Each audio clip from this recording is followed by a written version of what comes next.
Salam əziz izləyicilər, kanalıma xoş gəlmisiniz. Bugünkü menumuz Fransa mətbəxinə aid olan jülyen yeməyidir.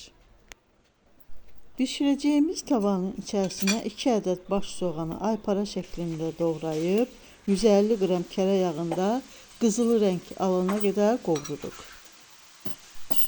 1 ədəd toyuğun sinə ətini də doğrayıb, soğanın üzərinə əlavə edib 10 dəqiqə birlikdə qovururuq.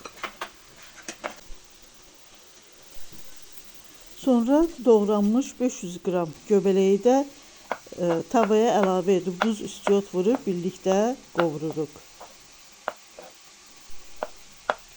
Yeməyimizin suyu tam çəkildikdən, yağa düşdükdən sonra üzərinə 100 qram qaymaq, 100 qram xama əlavə edib 5 dəqiqə də bişirdikdən sonra sobada bişirəcəyimiz qabın içərisinə əlavə edirik.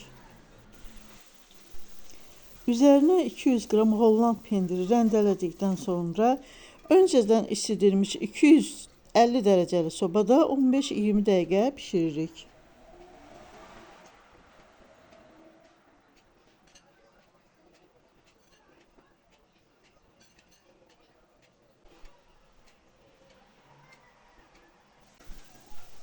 Budur, artıq yeməyimiz hazırdır.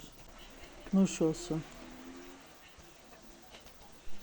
Bugünlük də bu qədər əziz izləyicilər. Gələn videolarda görüşənə qədər sağ olun, sağlıqla qalın. Hələlik.